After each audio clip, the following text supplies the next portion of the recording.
বাসায় কিভাবে খুব সহজেই কাচ্চি বিরিয়ানি রেসিপি রান্না করবেন চলুন আজকে সেটা শেয়ার করব আপনাদের মাঝে। হ্যালো এভরিওয়ান, আসসালামু আলাইকুম। কেমন আছেন সবাই? তো এই পর্যায়ে আমি দেখাচ্ছি 1 কেজি আমি গরু মাংস নিয়েছি।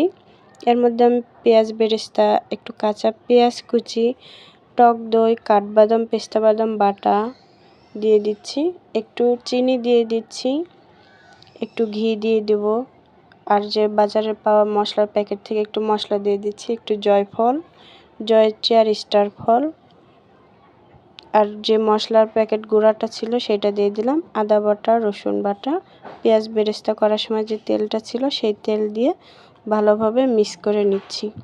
এ পর্যায়ে একটু লবণ দেব, একটু চিলি সস দিয়ে ভালোভাবে ম্যারিনেট করে আধা ঘন্টা মতো রেখে দেব। আপনারা চাইলে 3-4 ঘন্টাও রাখতে পারেন, যেহেতু আমার হাতে সময় ছিল না আমি বেশিক্ষণ রাখিনি। এদিকে আমি মাংসটা চুলায় বসিয়ে দিয়েছি। আমি বাজার থেকে বাসমতি চাল কিনে নিয়ে এসেছি, আপনারা চাইলে পোলাওর চাল ব্যবহার করতে পারেন, যে কোনো পোলাওর চাল। আমি এখানে বাসমতি চাল ব্যবহার করেছি। তো চালটা আমি কিছুক্ষণ পানিতে ভিজিয়ে রাখবো যতক্ষণ মাংস রান্না হয়। আর হ্যাঁ, আমি মাংস প্রায় 60 ভাগ রান্না করে নেব।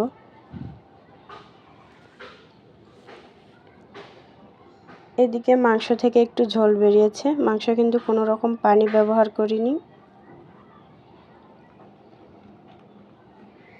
দেখতেই পাচ্ছেন মাংসটা প্রায় 60% মতো সিদ্ধ হয়ে গেছে।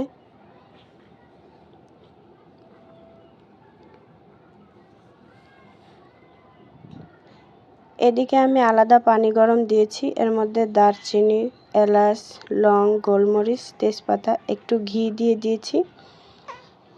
এদিকে আলাদাভাবে গরম পানির ভিতর আমি একটু গুঁড়া দুধ দিয়েছি, একটু কালার হওয়ার জন্য খাবার রং দিয়েছি। আপনারা চাইলে জাফরান দিতে পারেন, যেহেতু বাসায় ছিল না আমি দেইনি।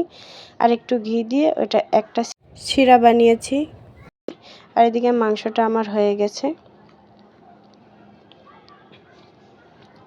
এদিকে পানি গরম হয়ে গেলে আমি যে চাল ভিজিয়ে রেখেছিলাম সেই চালটা গরম পানির ভিতর দিয়ে দিচ্ছি।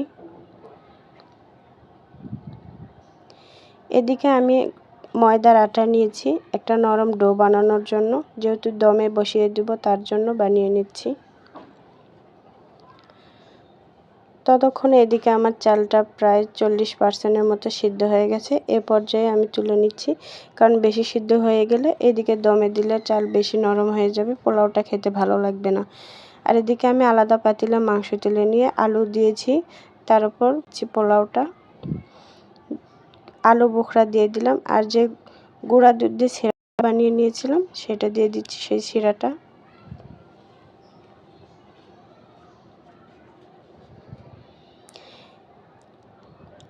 এইভাবে একটু একটু করে বাকি পোলাওগুলোও আমি দিয়ে দেব। সব পোলাও দেওয়া হয়ে গেলে বাকি যে আলু বোখরাটা ছিল সেটাও আমি দিয়ে দিচ্ছি, কিছুটা কাঁচামরিচ ভেঙে দিচ্ছি। আর হ্যাঁ, আমি কিন্তু এখানে পেঁয়াজ বেরেস্তা ব্যবহার করিনি, আপনারা অবশ্যই পেঁয়াজ বেরেস্তা দিবেন।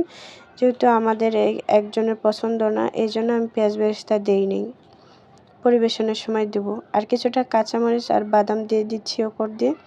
আর বাকি যে শিরাটুকু ছিল সেটা ওপর দিয়ে এবার আমি ঢাকনা দিয়ে কিছুক্ষণ দমে রেখে দেব।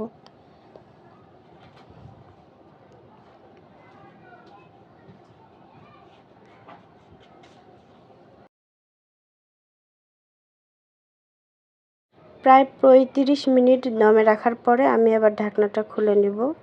আর যেগুলো আটা সাইড দিয়ে দিয়েছিলাম ওগুলো এভাবে আমি একটু একটু করে তুলে নিচ্ছি।